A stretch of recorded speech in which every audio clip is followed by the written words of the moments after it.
গাছের কলম শেষ হয়ে যাবে, নদীর পানি শুকিয়ে যাবে, কিন্তু শুকর গুজার করা শেষ হবে না। তার নিয়ামতে লালিত পালিত হচ্ছি। আল্লাহ রাব্বুল ইজ্জত আমাদের জন্য যে সমস্ত নিয়ামত সমূহ প্রেরণ করেছেন, তার মধ্যে সর্বোত্তম নিয়ামত হচ্ছে তার প্যারা হাবিব জনাবে আহমদ মুস্তাফা মুহাম্মদ মুস্তাফা সাল্লাল্লাহু আলাইহি ওয়াসাল্লাম, যাকে সৃষ্টি না করলে রব্বুল ইজ্জতের সৃষ্টি জাহানের কোনো কিছুই সৃষ্টি করতেন না। না, সন্দেহ আছে না। আমার রব বলেন, লাউলা কালামা খালাকুল আফলাক, যদি আমি, হে নবী, আমি যদি আপনাকে সৃষ্টি না করতাম তাহলে আসমান সমূহ সৃষ্টি করতাম না। লাউলা কালামা খালাকুল আরশ, যদি আমি আপনাকে সৃষ্টি না করতাম আরশের সৃষ্টি করতাম না। লাউলা কালামা ওয়া খালাকুল দুনিয়া, যদি আমি আপনাকে সৃষ্টি না করতাম তাহলে আমি এই দুনিয়ার সৃষ্টি করতাম না। লাউলা কালামা ওয়া মা আযহারতুর রাবুবিয়া, যদি আমি, হে নবী, আপনাকে সৃষ্টি না করতাম আমি আমার প্রভুত্ব, আমি যে রব তাই করতাম না, প্রকাশ করতাম না। বলেন সুবহানাল্লাহ, সুবহানাল্লাহ। তাহলে আমার নবীর থেকে বড় কোনো নিয়ামত আছে? কোনো রহমত আছে? নাই। বড় বড় নবী রাসূল আম্বিয়াগণ আল্লাহ রাব্বুল ইজ্জতের দরবারে প্রার্থনা করেছেন যে হে রব, আমাদেরকে যদি আপনি নবী রাসূল করে প্রেরণ না করে আপনার হাবিবের উম্মত করে প্রেরণ করতেন তাহলে আমরা কি হয়ে যেতাম? ধন্য হয়ে যেতাম, ভাগ্যবান হয়ে যেতাম। ইব্রাহিম খলিলুল্লাহ কাবা ঘর তৈরি করলেন। কাবা ঘর তৈরি করে সেই কাবা ঘরের পাশে যাকে আমরা বলি মাকামে কি ইব্রাহিম, মাকামে ইব্রাহিমের মধ্যে দাঁড়ায়, যেখানে এখনো ইব্রাহিম খলিলুল্লাহর দুই পায়ের পদচিহ্ন অঙ্কিত অবস্থায় আছে, সেখানে দাঁড়িয়ে তিনি আল্লাহর রবের দরবারে দোয়া করলেন যে হে রব, আমার তো এই সৌভাগ্য হলো না যে আমি আপনার হাবিবের উম্মত হয়ে কি করব, জন্মগ্রহণ করব। তবে আমি যেহেতু আপনার হাবিবের উম্মত হতে পারি নাই, তাহলে আপনি আপনার হাবিবকে আমার নসলে প্রেরণ করেন। বলেন সুবহানাল্লাহ, সুবহানাল্লাহ। যে কারণে ইব্রাহিম খলিলুল্লাহর বংশে ইসমাঈল আলাইহিস সালামের ধারা হতে আল্লাহর রাসূলকে প্রেরণ করা হলো। আমরা দেখি যে বনু ইসরাইল নাকি বনু ইসরাইলের ধারাটাও কিন্তু ইব্রাহিম খলিলুল্লাহ হতে কি হয়েছে, অতিবাহিত হয়েছে। হযরত ঈসা আলাইহিস সালাম হতে শুরু করে কোরআনে বর্ণনাকৃত 21 মতান্তরে 24 জন নবী রাসূলের কথা কোরআনের মধ্যে বর্ণনা আছে, প্রত্যেকই বনি ইসরাইল হতে। একমাত্র আমার রাসূল যিনি কি কুরাইশ বংশ হতে। কুরাইশ বংশ শুধু কুরাইশ বংশ না, কুরাইশ বংশ হতে দুইটা ধারা, একটা হচ্ছে আব্দে শামসের ধারা, একটা হচ্ছে আব্দুল মুনাফের ধারা। আব্দুল মুনাফের ধারা হচ্ছে কি বনু হাশিম, আর আব্দে শামসের ধারা হচ্ছে বনু উমাইয়া। এই দুই ধারার মধ্যে সবথেকে পবিত্র যে ধারা, সেই ধারার মধ্যে কি করছে আল্লাহ রাসূলকে প্রেরণ করেছেন, সেই ধারা কোন ধারা? বনু হাশিম। এই বনু হাশিমের মধ্যে প্রেরণ করে আল্লাহ রাসূলকে এমন এক নিয়ামত স্বরূপ প্রেরণ করছেন যে দেখেন কাল কিয়ামত পর্যন্ত শেষ হবার না এই নিয়ামত।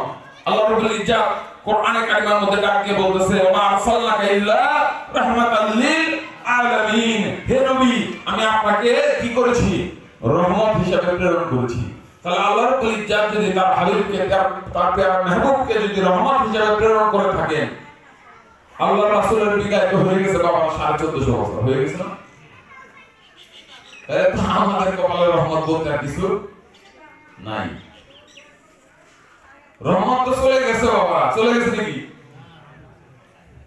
যদি আল্লাহ রাসূল 1450 বছর আগে বিদায় গ্রহণ করে থাকে তাহলে কি রহমত চলে গেছে? আর যদি আল্লাহ রাসূল বিদ্যমান থেকে থাকে তাহলে রহমত এখনো কি আছে, বর্তমান আছে নাকি? বিষয়বস্তুটা তো তাই না। দেখেন আল্লাহ রাব্বুল ইজ্জত কোরআনে কারিমের মধ্যে বলতেছে, ইন্না আরসালনাকা ইলাইকুম রাসূলান শাহিদান ওয়া আলাইকুম, হে নবী, আমি আপনাকে কি করেছি? স্বাক্ষর হিসেবে গ্রহণ করেছি। কি হিসেবে গ্রহণ করছে বাবারা?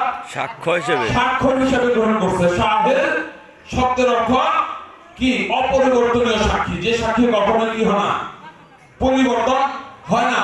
তাহলে আল্লাহর বান্দা তার উম্মতের, আল্লাহ রাসূলের উম্মতের প্রত্যেকটা কর্মকাণ্ডের সাক্ষী গ্রহণ করে কি? আল্লাহর রাসূল। সেই মদিনা মুনাওয়ারায় কি শুয়ে তিনি কি করতেছেন?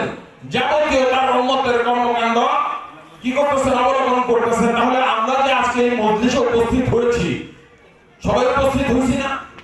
এই মজলিসে যে উপস্থিত হলাম, এই যে আল্লাহ রাসূলের প্রাণবন্ত সালাম পেশ করতেছি, আল্লাহ রাব্বুল ইজ্জাতের কোরআনে কারিমা হতে আয়াতে কারিমা পাঠ করতেছি, আল্লাহ রাসূলের হাদিসে মুবারাকা হতে হাদিসে মুবারাকা পাঠ করতেছি, সেটাকে আল্লাহ রাসূল অবলম্বন করতেছি কিনা?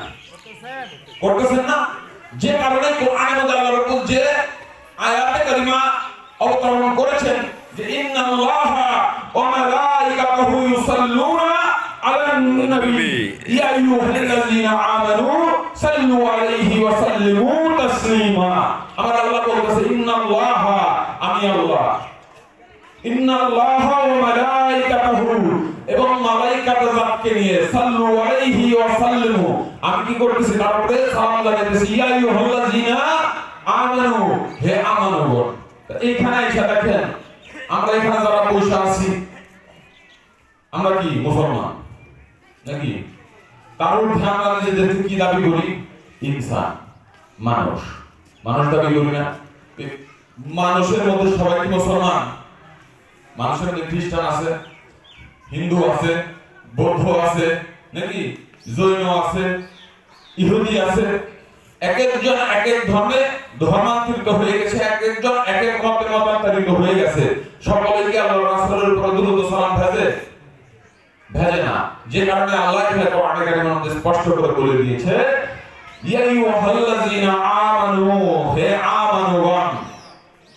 আমানুগণ এখানে বলতে আমরা ঈমানদার বলতে পারি। কত আইম্মায়ে কেরামগণ ঈমানদার বোঝান। বেশিরভাগ আইম্মায়ে কেরামগণ বলেছে যে এখানে পরিপূর্ণ ঈমানদারের কথা বলা হয় নাই, বলেছে সবেমাত্র প্রচেষ্টাকারীগণের কথা। যে যারা সবেমাত্র কি করছে? আল্লাহর রাহে মুস্তাকিমে যারা নিজেদেরকে প্রতিষ্ঠিত করার জন্য মাত্র যাত্রা শুরু করেছে, তা তোমরা কি করো? ইয়া আইয়ুহাল্লাযীনা আমানু সাল্লু আলাইহি ওয়া সাল্লিমু তাসলিমা। তোমরাও কি করো? সাল্লু আলাইহি ওয়া সাল্লিমু, তোমরাও দুরূদ ও সালাম ভেজো। শেষে একটা শব্দ যোগ করে দিয়েছে। শব্দটা কি? তাসলিমা। তাসলিমাটা এটা লিসান আল আরব, আরবে যেমন আমাদের বাংলা ডিকশনারি আছে না বাবা, সেটাকে আমরা বলি কি? বাংলা অভিধান।